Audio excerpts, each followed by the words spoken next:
Alrighty, let's get this thing going, boys. Almost time to start up our day of Path of Exile 2 once again. Having a blast with this game. And one of the things I'm really enjoying is doing daily build updates for you guys about my character. Today is going to be a big day. There's a couple things that we got to talk about that we've done, and there's a couple things that I might mention that we might do. We're hitting the end game, and so we're starting to run into these like end game challenges to overcome. But a lot happened yesterday. Yesterday we made the build update video, and immediately proceeded to throw on a shield. We're still using a two-hander as our main attacking weapon, but we threw on a shield because I needed defense, man. Needed defense, and I didn't have enough like talent points to like invest in defense from where I was. And I didn't have enough currency to like buy a whole bunch of gear, so I was like, let's throw on a shield. But the shield is really nice because the block chance really cuts down on you just taking every single hit that comes your way hits you. The shield at the passive block really helps just mitigate a good chunk of the damage that you take. So I'm still rocking with the two-hander, but we are throwing on the shield right now. It feels good. I like shield builds in PoE 1. I played Shield Crush, it's like my favorite skill. Played like a shield with different Gladiator Bleed builds and even a Shield Crush Glide as well. So shield is really fun, but I like that I can still swing around a big two-hander, and you can still whip out the double two-hander for like giga damage on bosses. So it feels nice. It feels nice. I want to talk to you guys a little bit about my talent tree here. So for my ascendancy, remember, we're just going into the colossal capacity, which gives us access to hulking form, which makes 50% increased effective small passive skills. So all these little guys that path to the notables, that's not the strength and stuff, those are all buffed by 50%. To recap, we come through here over the top. I grab this stuff along the way, grab the weapon damage. We came through here, grab some armor along the way. I grab a little bit of this armor along the way, grab this two-handed damage stuff with some stun build-up, grab unbending for just a little bit of extra life, strength and stun build-up there, and then we grab some beef, so it's a whole bunch more strength. And then I also like this armor reduces fire damage taken from hits. We come up here, and I didn't do it in this order, but I'm just showing you what I've got. I've got the mace damage with chance to aftershock, with more chance to aftershock there, more mace damage. More damage against heavy stunned enemies with maces. Get some more armor right here. Huge armor nodes. This is 15% of physical damage prevented is recouped as life, which is very cool. That's good for like just armor, right? More armor, and then strength requirement from boots, gloves, helmets added to armor. I'm only using gear with strength requirements, so that's nice. I have a little bit more stun buildup, leading into 5% increased strength, more stun buildup, more stun threshold, offense, defense. Get a little bit of strength, and now we are leeching life slower, but leeching more of it, so that the leech just lasts longer is kind of my idea. And now that we have a shield on, this is one of the main things that we're working on. This is kind of like the next big thing. We're working towards block chance and life on block. The knockback distance for blocked hits reduction is not that big of a deal. I don't know if I care about that at all, but I do like the life on block, so that's kind of what I'm thinking. But I could maybe even just pass up the life on block and just take the block chance and just call it good. I'm still using blood magic. I like blood magic. I keep getting freaking mana on the gear that's rolling. So, as a result, I may eventually drop blood magic, but I really don't want to. I did drop resolute technique. I want to mention that. We already talked about that yesterday. But yeah, we are definitely not using resolute technique for now. I did buy some not absolutely terrible jewels. Block chance is mostly what I'm looking for. I also really like rage on hit on jewels. This is an example of a really terrible jewel. That I still use. This one is another one that I found, so it's bad. You can tell because it's the block chance and then nothing else. Increased stun threshold is whatever. This is another one that's actually kind of nice. Equip shield defenses. Weapon swap speed is kind of whatever. Rage on hit is like whatever. And that rage on hit is good. I like rage on hit. I like block chance. I like there's like percent armor on like defenses from shield. I like war cry, like recovery rate. I think there's even like leech amount. So those are some good jewels. I'm gonna keep looking and see what I actually like, but let's come down here. We got strength reduced mana, all the way up to 10% reduced mana and 1% increased damage for 15 strength. We are stacking strength, but I might change a little bit of what I'm doing with that. Anyway, we are using Giant's Blood, which makes it so you can dual wield two-handed axes. Well, it's not so that you can dual wield them, so you can wield them in one hand. So you can either dual wield them or use them as a one-hander. with the shield, which is what we're doing. However, it does triple the attribute requirements of those weapons, so you got to find a way to get some strength. So I went all the way down here, through jewel sockets, through the travel nodes, all the way down, all the way through all these little attribute nodes, all the way to get to 10% increased attributes. Now, that's my talent tree, okay? Here's what I'm thinking. I was thinking about this last night because before I get to my gear stuff, I just want to tell you what I did. We found a greater jeweler's orb, sold it for like 45 exalts, and then went shopping. Last night we did some shopping, so we upgraded my gear. One of the things that I did with those exalts is I bought 2 different uniques that allow you to strength stack, and I'll show them to you in a second. Then I put them on, and it felt not great. It felt not great. So I'm starting to think that raw strength stacking, and at this point in the build, as a Titan Juggernaut, is probably not really what I want to do. I probably want to get enough strength to equip the best weapons that I can, and then make use of the Titan and get a lot of the small passives. And Wolf, thanks so much, man. Big flex for you, pumping us up. And Prevalus, you found us through the YouTube, and now you caught me live. Yeah, glad to have you here. We're actually recording right now one of those build updates for the day before we get started, so you're right on time. But what I'm saying is I probably can walk back all of these talents all the way to here. I do want this, but that's about as far as I think I need to go. And one is because I don't think strength stacking is that powerful for me right now. And 2, I'm thinking about this. When you are a Titan, okay? I loved the idea of having all of my talents be right here because it was kind of funny. It was like you don't really travel very much on the tree. You're just a Titan, you're just all in the warrior zone, and that's like kind of cool. But as a Titan in particular, it's especially powerful because the less travel you're doing, the more investing in just nodes you're doing without traveling on strength and stuff, the more value you're going to get out of hulking form. So the idea that I had that it was kind of funny to just be like a meathead muscle warrior is still there. It's just instead of being a meathead muscle warrior and traveling a ton to try to stack percent strength down here, you're a meathead muscle warrior and you're just not ever leaving the strength side of the tree, right? You're never even going into this dexterity line. You're never crossing that dexterity line. Maybe for war cries, but that's mana stuff, so maybe not. Anyway, maybe you get this. Maybe you get this. But the reason why you don't want to do all that is because you want to invest your points in as many small passives as you can. So, if you can cut down on travel, it means that you have more points to spend on this stuff. And there is so much insanely good stuff on the warrior side of the tree. There is so much offense, defense, utility. We've got rage gain on hit. We've got rage gain on defense, or on hit, which grants you armor. We've got all kinds of access to AoE and damage. We've got access to crit and crit damage. We've got war cry stuff.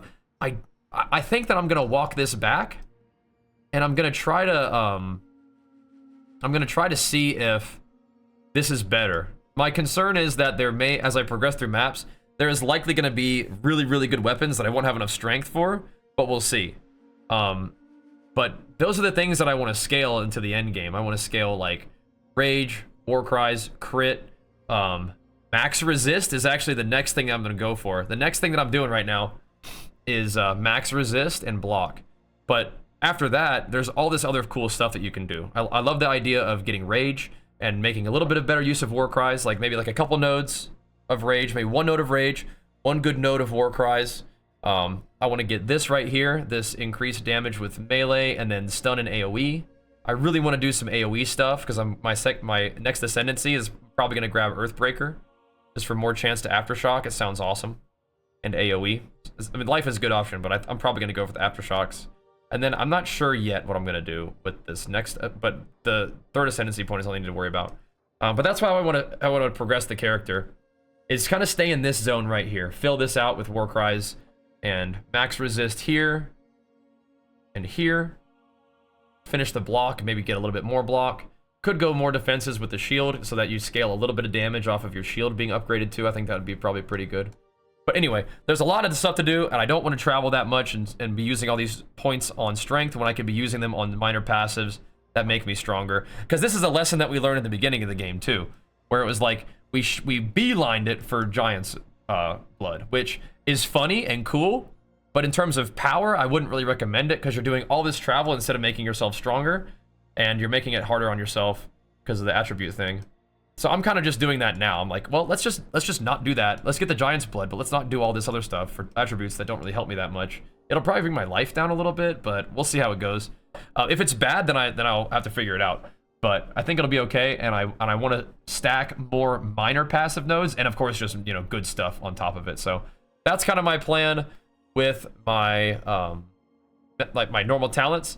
In terms of my ascendancy, every time I progress a little bit, there's always like new mechanics and combat changes. This game is amazing in terms of like how much you stun enemies and how you make use of all that. So things are changing with how I use this, so I'll have to see how that feels. And the talents that I play will also change a little bit because my skills have also changed a little bit, right? Oh yeah, we're gonna have like 80 something fire res, max fire res, I think. It should be really cool. We'll talk about that with my gear. But my skills have changed just a little bit too, right? So currently, I have Mace Strike socketed with stun buildup and rage on hit and fire damage and life leech, but I don't even have this button bound. I don't use it anymore. So it's just kind of a gem holder of like cool gems that I might use for something else.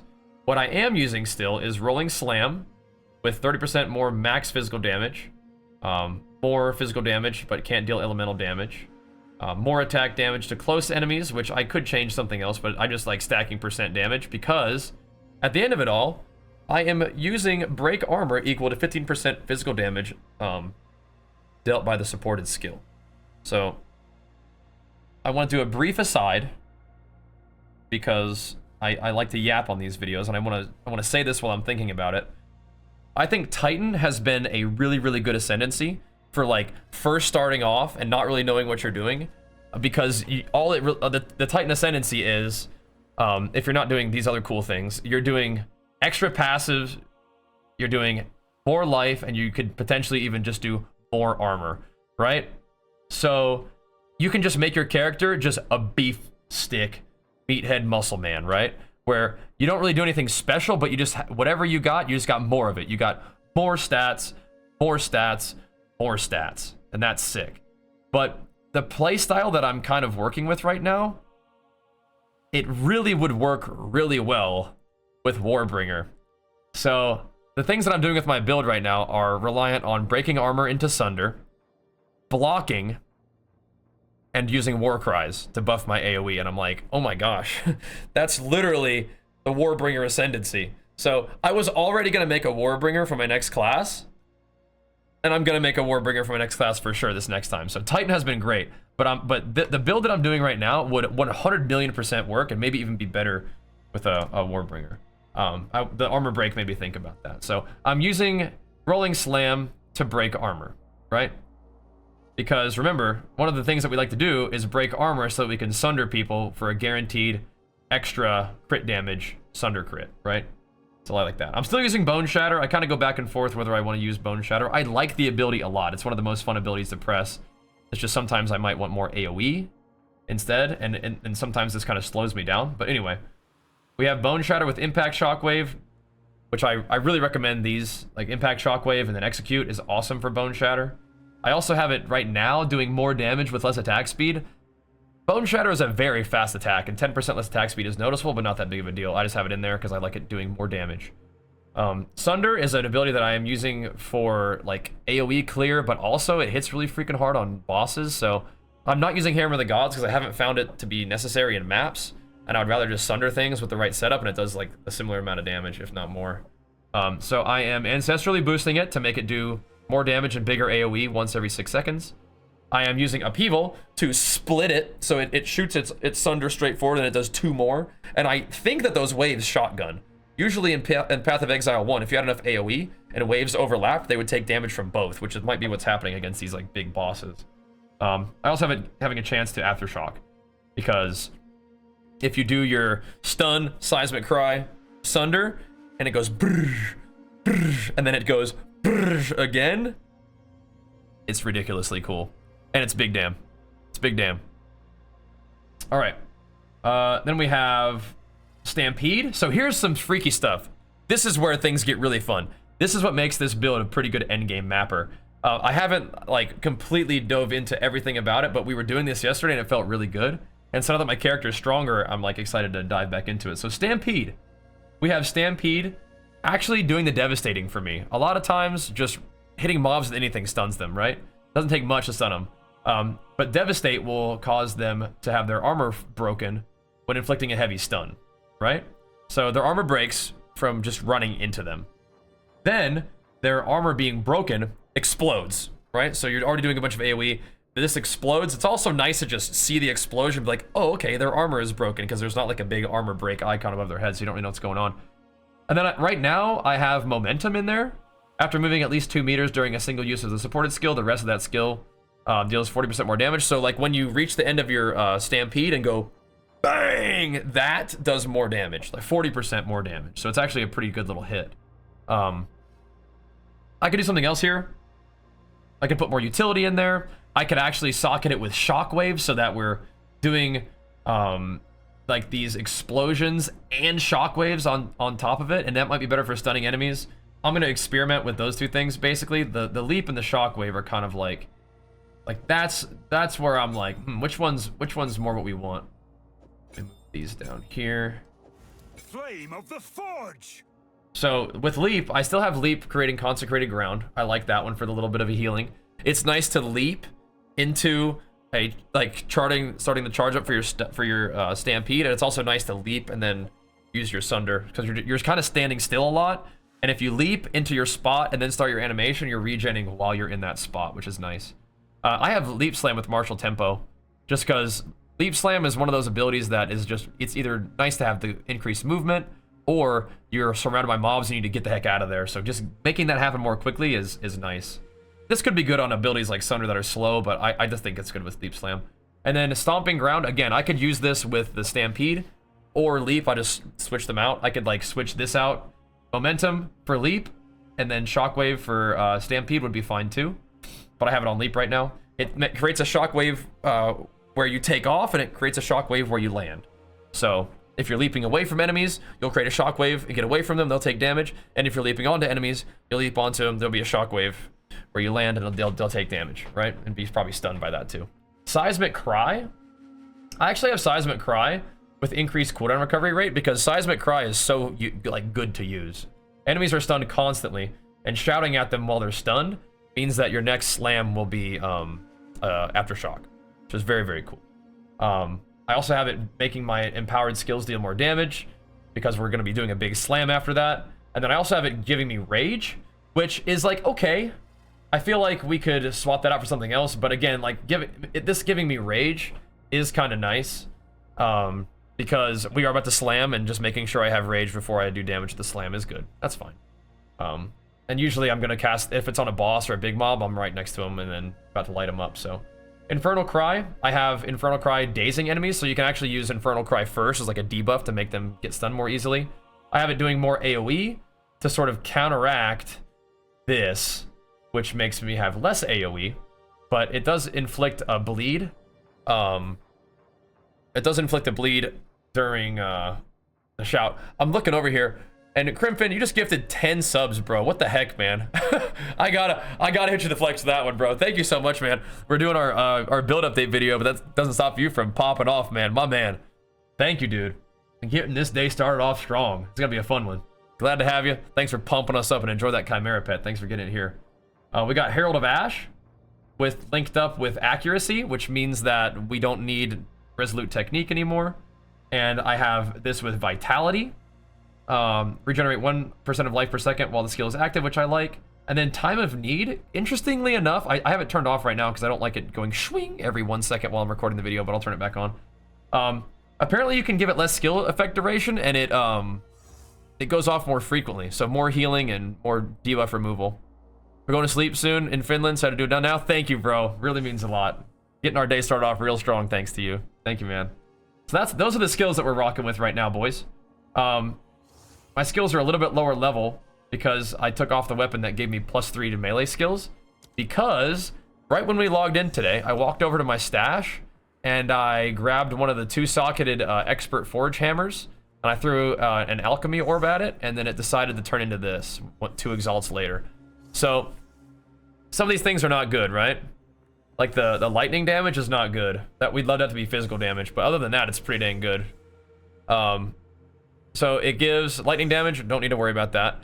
It did a physical damage accuracy hybrid roll, and then it rolled physical damage on top of it, and it gave me lifesteal, and it gave me 30% reduced at requirements, which is like not that big of a deal, but in my situation, it may be important if I'm gonna respec out of the 10% attributes. This actually may be really important to have reduced attributes. Maybe not on this weapon, but on future weapons, it could actually be pretty important. And then it gave me like a little bit of strength, which I appreciate. Again, we would more like to see percent fizz, flat fizz, maybe the hybrid fizz accuracy is cool. And then I like life leech, I like strength, I like attack speed, and then the plus skills could be cool too if you like didn't get it on one of the other things too. So we're losing the plus skills, but that is a big chunky weapon. So that's what I'm doing right now. Socketed with 40% increased physical damage. Somebody on YouTube was like, if you ever socket anything except for physical damage in weapons, it's bait, and I think I agree with them, especially at max level. Throw a couple chaos orbs at it, eesh, that's risky. Like, there's so much good stuff though, right? There's so much good stuff. I don't really want to lose most of this. I wouldn't want to lose the fizz. I'll use this weapon for a little while. I could alchemy some other ones though and see what we can get. Anyway, this is a nice weapon. A couple chaos orbs could make it better, but it could brick it, and I'd rather have this because it is a guaranteed upgrade. But yeah, we have a couple more we could craft on that in a minute. Yesterday, like I said, we went shopping. Before I go through more gear, I want to show you guys something. These items right here, it gives you percent increased strength. You have no life regen and increased strength. I don't think they're worth it, man. I tried them. I really didn't like the lack of life regen, and I didn't like how low armor they were. The main thing is though, a rare with just like life armor resist is just better. It's just way better. So good, so good. So that's what I did. That's what I did. So I'm using this helmet that gives me armor. Accuracy is actually pretty important. That's another thing that if I put these on, I don't have any accuracy, and so it kind of messed up my ability to hit. So I'd have to go back to resolute technique, and I couldn't crit. So it's just like, no, we're not doing that. We're back to the rare. So I recommend just. These are strength stacking items, so if you're like, hey, I know you're doing a strength stacking build, do you like these? No, I do not. But I'm also not strength stacking as much as I thought I would. So, we'll see. We'll see. But armor, accuracy is fine, resist is fine. It doesn't have a life on it, though. So, we are definitely due for a helmet upgrade. We only got 4 Exalt right now, so we could go shopping if we wanted to. I'm not sure if I'm going to do that right now, but we'll see. The chest piece is my same old chest piece. Armor, life, strength, resists. Beautiful. That's what you want on a chest piece. Armor, life, strength, resist. You kind of want like armor, life, strength, resist on all your armor pieces. Gloves can have lifesteal. That's a good place to get life leech if you... I think it's probably not best to get it on a weapon. This just happened and I like it, so it's fine. But for gloves, you could do added fizz, life, strength, resists, and then maybe life leech. That's cool too. This has some of that, which is cool. Belt, I like armor, life, strength, resists on belt. This has a little bit of that, so we went with that. These boots, movement speed, life, strength, resists, all good stuff. I exalted him, it rolled mana. Kind of annoying, but it is what it is. Rings, for rings you can get all kinds of crazy stuff, but again, life, strength, resists is good. I exalted this one and it rolled 135 max mana. So like the game is like giving me all this mana stuff after we went blood magic. I still don't think I want to use mana, but if somehow we do solve mana, then I guess we could just use mana and have a couple more talent points, and that would be fine. Because the build is actually trying to like to get good and less of like a meme as we go on. I do want to progress this guy. I like the meme, but yeah, we might have to move away from it a little bit. We'll see. I'm not dropping blood magic yet, but anyway, that's just good stuff. Just life, stats, resists. It's nice. The other ring is you can get life leech on rings too, by the way. I think life leech is good on rings. These just didn't have it. Life, strength, resists. It's good stuff. I'm getting a little bit of intelligence and dex on these, so then maybe that'll help if I unspec the talent nodes. Anyway, this amulet, on amulet, you want life. Resists are fine. but you can get plus level of all melee skills. That's really important. So like get life and plus level of melee skills at least on your amulet, and then hope for resistances and things like that. You can even get like plus armor on there, which is cool too. My shield, this shield is nice, but it's missing something that I really want. I really want block chance on my shield. This block chance is relatively low. I think you want a shield with like 40, almost 40% block chance would be cool. The shield that I was using before, this one has 37% chance to block, which is great. It's just way lower armor and everything else. I like the percent physical damage reduction on there. Life, resists, armor, all that's great. I just wish it had block percent, but it's still doing the job. And we still have like 30 something percent chance to block, I think overall. 35, not too bad. Would love to see more than that. My resists are capped, and my fire and lightning are giga capped because I was trying to cap resists for the uniques, but putting these back on is just a way better thing. My flask, I'm using a mapping flask where it recovers part of my health instantly, which I really like, and you have a chance to gain a charge when you kill an enemy. For bossing, we'll do the charges per second. I think the percent instant flask recovery is my favorite. I leech a fair amount, we regen a little bit, we recoup a little bit. I'd rather have like a snap recovery. And as you can tell, my chaos resist is absolutely 0, so I am using a chaos resistance flask most of the time. That's kind of where we're at. A couple things that I have in store today. We want to blast maps, we want to level up. I want to unspec the stats. I want to invest them higher up in the tree. I want to see how it goes. I want to generate some currency, buy a new helmet, and go from there. But in some of these build guides, I was like, yo, I want you guys maybe just to watch the stream for gameplay, but people were asking for gameplay in the thing, so we can. So I'll show you the build as it is now. I'm very excited to like try different stuff, but I think it's a good idea to kind of play the build, and I wanted to show you guys the build as it is, as it was. First things first, and then go from there. This is my first time playing for today, and Path of Exile 2 is an amazing game where your gameplay actually matters. So I got to get warmed up here, but here's the general idea. Is you kind of leap around, charge around, and then get your war cry on a stunned enemy, and then just rip them up with Sunder. And then you can just bone shatter them. But this is where it could get a little faster, right? Because now we have a fair amount of like movement skills that we get to use, and a fair amount of like finish them off kind of skills, and charging into or leaping into battle, stunning it. So those guys all got their armor broken, which means that I'm gonna hit them for a guaranteed crit. For 100% extra crit damage with Sunder. So kind of nuts, right? And you'll see that enemies get stunned really easily just from this, right? So it's unnecessary for me to hit these guys that hard, but that's the idea. And then my other ability, on Rolling Slam, enemies will still get their armor broken just from the Rolling Slam damage, probably, right? If they're a strong enemy and they'll either, you know, if they're not a strong enemy, they'll either die to like just my movement skills. Here's a stronger enemy. His armor got broken. No, he didn't get stunned. His friends did, though. So we can either charge around at him to break his armor, or just hit him with one of these, right? Because it's annoying not to be able to stun them, but so there his armor's broken, but he's already almost dead. And you just blast him. Oh, no! Okay. Not like that. Do not like that. But leaping on him is fine, into Bone Shatter. Charging them is fine, into Bone Shatter.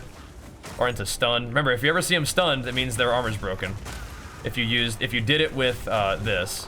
So it's so crazy. Path of Exile 2's combat is absolutely the most like intricate and complex in a good way combat in action RPG. A lot of people, you know, think of action RPGs as you're just face rolling around, and it's nice to have a character that face rolls. And for example, like I saw people on Instagram being like, "Good, just a one-button game." Because they just have no idea, you know. They just say like, "Oh, Diablo copy," or "one button game." You know, like these. Just, it's fine that people say that. It just means they just don't know what this game is and what's going on, right?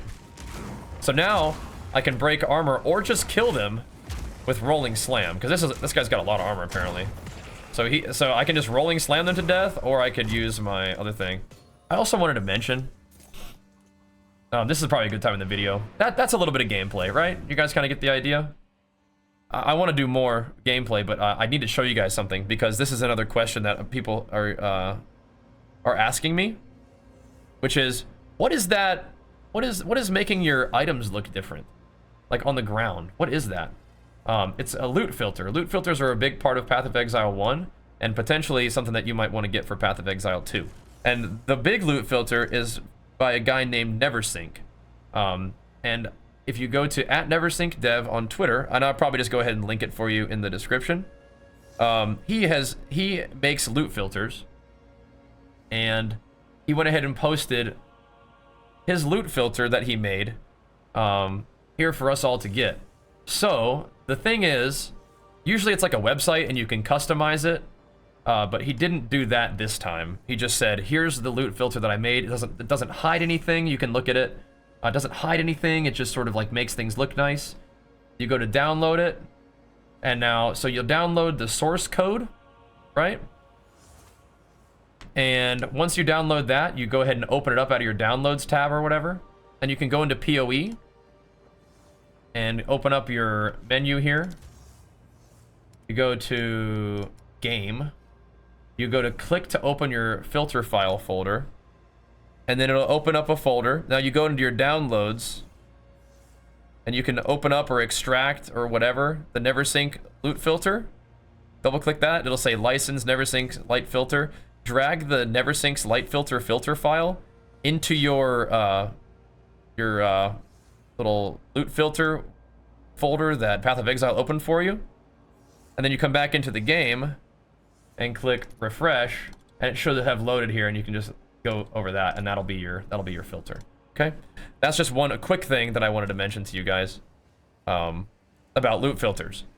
All right, video's messed up. Yeah, it's because I was doing window capture. I was doing thingo capture. I was not showing you like my files and moving the files though, so you didn't miss that. I'm just telling you how to do it. But that's how that works to get a loot filter. That's what makes things look a little bit different. But to go back to the gameplay, you're kind of just charging around and using your stampede to break armor and do a nice explosion. And so that's what it looks like if I decided to use it with more damage. If you wanted to do more AoE but less of like a big hit at the end, you could use that like the shockwave support thingy, or that's not shockwave, but whatever it is, support thingy that I'm using on my leap slam, right? You could use that if you wanted to. But oh, we're dead. Of course, when you try to record a video and you're distracted, those little purple orbs sneak in and one-shot you while you have 0 chaos res. Of course, we're doing it live and you get one-shotted. That's what we get for being distracted. Like I was saying, the game is pretty intense combat and you need to pay attention. So let's stop the build guide there and go play the game and earn back that 10% XP we just lost. But overall, the build is good. You are tanky. I have 0 chaos res, so those sneaky little plants with the exploding purple orbs will still one-shot you. But overall, you can just charge through maps, leap on top of stuff, use the bone shatters that are available. When it's a tankier mob, you can just rolling slam them down. If they're still alive after their armor is broken, you sunder them and you definitely guaranteed kill them. Sunder is also nice clear. You can definitely still do the stun into the seismic cry, double echoed one-shot sunders into bosses and stuff like that. It's wonderful. It's wonderful. But of course, since we're doing it live, we die to some kind of purple explosions when I'm trying to think about loot filters and all that stuff. Anyway, the build link will be up on YouTube here in a minute. I just wanted to go ahead and provide you guys the passives, the skills, the gear updates, where we've been, where we're at, what I'm thinking going forward. And I guess just show you just like a little bit of a loot filter and show you a little bit of a gameplay. But again, like I said before, plenty more gameplay will be found in the live tab of the YouTube channel and the VODs on Twitch. And of course, you guys are more than welcome to tune in live. We're playing Path of Exile like 9 hours a day right now. So if you follow the stream and if you subscribe on YouTube and enable notifications on those platforms, you should usually be able to catch me live, usually between 10 a.m. PST and 3 p.m. PST for the morning gaming session, and then 7 p.m. PST to like 11 or maybe even midnight PST on Twitch and YouTube. And of course, you guys can tune in for the morning gym streams from like 7 to 9 a.m. PST if you want to as well. Either way, let's wrap it up here so we can get to gaming and earn that XP back.